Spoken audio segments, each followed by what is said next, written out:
Good morning students. 11वीं वाले बच्चे, सिद्धि हिंदी विद्यालय की इस ऑनलाइन क्लासेस में आपका हार्दिक स्वागत है। अब बच्चों, यहाँ पे रजनी वाला पार्ट हमारा हो गया था।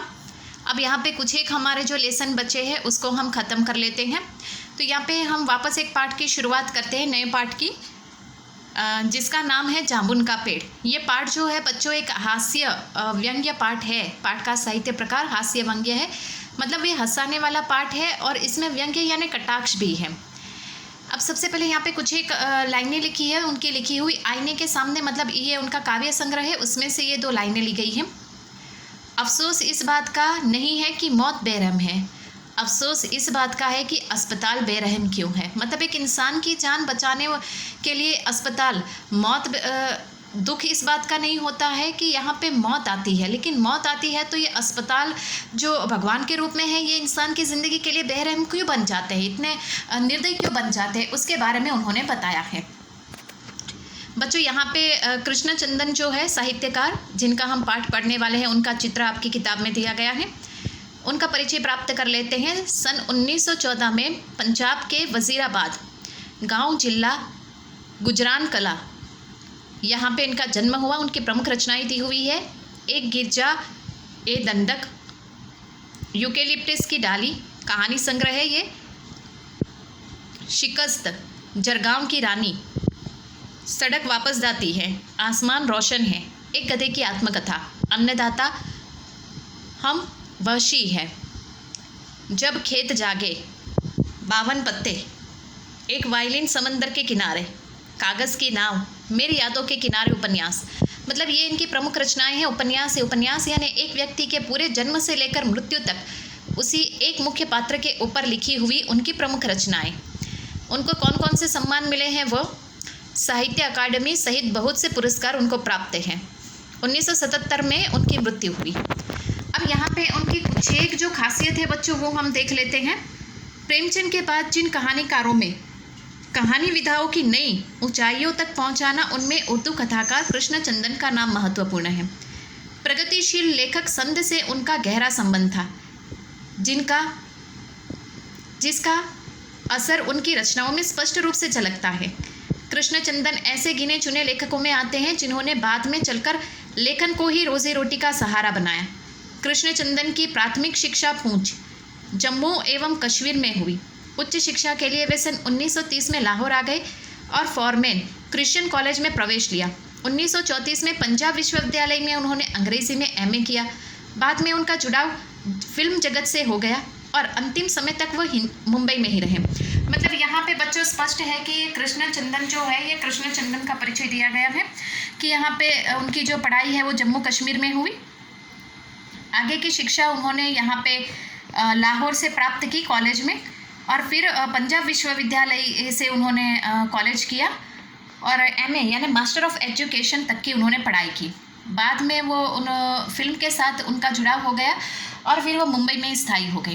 प्रेमचंद के बाद अगर किसी साहित्यकार का विशेष नाम लिया जाता है कहानीकार में, तो कृष्णचंदन, क्योंकि कृष्णचंदन की कहानियाँ भी हंसी मजाक के ऊपर, अर्थात बहुत कुछ हमें सीख देती है, ऐसी हैं। अब थोड़ा और आगे पढ़ते हैं। युद्ध कृष्णचंदन ने उपन्यास, नाटक, रिपोर्टाज और लेख भी बहुत से लिखे हैं, लेकिन उनकी पहचान कहानीकार के रूप में अधिक हुई है।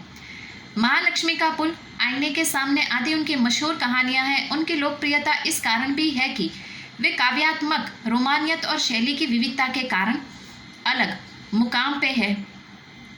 कृष्णचंदन उर्दू कथा साहित्य में अनूठी रचनाशीलता के लिए बहुचर्चित रहे हैं। वे प्रगतिशील और यथार्थवाद नज़रिए से लिखे जाने वाले साहित्य के पक्षधर हैं। मतलब कृष्णचंदन ने यहाँ पे, ये साहित्यकार ने बच्चों यहाँ पे उपन्यास लिखे, नाटक लिखे, रिपोर्टाज लिखे, लेख लिखे, बहुत कुछ लिखा, लेकिन यहाँ पे उनकी लिखने की जो शैली है वो विशिष्ट प्रकार की है। उन्होंने मशहूर जो कहानी लिखी है उनका नाम यहाँ पे दिया गया है, जैसे महालक्ष्मी का पुल और आईने के सामने। यहाँ से ही ये 2 लाइनें हैं ना, आईने के सामने, उसमें से ली गई हैं। अब यहाँ पे कृष्णचंदन उर्दू साहित्य, कथा साहित्य भी लिखते थे। एक मशहूर कहानीकार के रूप में उनकी गिनती होती है। जामुन का पेड़, अब ये पाठ का भावार्थ बच्चों क्या है वो समझ लेते हैं। जामुन का पेड़ कृष्णचंदन की एक प्रसिद्ध हास्य व्यंग्य कथा है। हास्य व्यंग्य के लिए चीज़ों को अनुपात से ज़्यादा फैला फुलाकर दिखाने की परिपाटी पुरानी है और ये कहानी भी उनकी पालन करती है।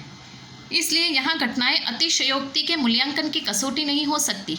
प्रस्तुत पाठ में हंसते हंसते ही हमारे भीतर एक बात की समझ पैदा होती है कि कार्यालयी तौर तरीके में पाए जाने वाले विस्तार कितना निर्थक और पदानुक्रम कितना हास्यास्पद है। बात यही तक नहीं रहती, इस व्यवस्था में संवेदनशील एवं अमानवीय होने का पक्ष भी हमारे सामने आता है। मतलब बच्चों, पाठ में क्या है वो मैं आपको बता दूं। जामुन का पेड़, बच्चों ये जो पाठ है, इस पाठ में एक इंसान जो है वो दफ्तर, जैसे कि जो सरकारी दफ्तर होते हैं, उस दफ्तर के आंगन में जामुन का पेड़ था। वो जामुन का पेड़ बारिश के मौसम में बहुत तेज़ आंधी तूफान में गिर जाता है। उस समय उस रास्ते से एक इंसान गुजर रहा होता है, वो उस पेड़ के नीचे दब जाता है। इंसान पेड़ के नीचे दब जाता है, बारी बारी से सब लोग आते हैं, देखते हैं, वो जिंदा है और लोग तरह तरह के इंसान को बचाने की व्यवस्था में नहीं लगे हैं, लेकिन कुछ एक ही ऐसे थे, एक आध तो इंसान जो इस इंसान को बचाना चाहते थे। ज़्यादातर इंसान को तो ये पेड़ टूट गया इसकी परेशानी थी। अब पेड़ के नीचे जो इंसान दबा है, उस इंसान को निकालने के लिए यहाँ पे पेड़ वैसे भी ज़मीन से उखड़ ही गया है, तो यहाँ पे पेड़ को काट के हम इंसान को यहाँ पे सुरक्षित बाहर निकाल सकते हैं। लेकिन लोग ये सोचते नहीं, पेड़ को नहीं काट सकते। दफ्तरी कामकाज है, सरकारी ऊपरी अधिकारी से पूछना है, ऊपरी दफ्तर में जाना है, वहाँ अधिकारी पे फाइल जाओ, वहाँ जाओ, ऐसे करते कितने दिन बीत जाते हैं और आखिरकार बेचारा वो इंसान तड़प तड़प के वहीं पे मर जाता है। तो ये हास्य व्यंग्य ये कहानी है बच्चों, बहुत मज़ा आएगा।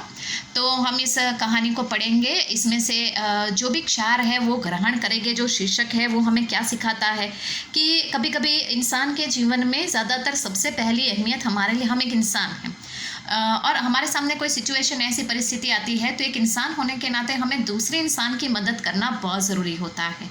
फिर हमें ये करना वो करना, ऐसे कागजी कार्यवाही नहीं। अगर कहीं पे हमें ऐसा लगे ये इंसान को सच में न्याय मिलना चाहिए तो हमें उसके पक्ष में रहना चाहिए। ये पाठ में भी कुछ ऐसी बातें हैं। तो बच्चों, पाठ की शुरुआत हम नेक्स्ट वाले वीडियो में करेंगे। तब तक के लिए यहाँ पे रुकते हैं। Thank you.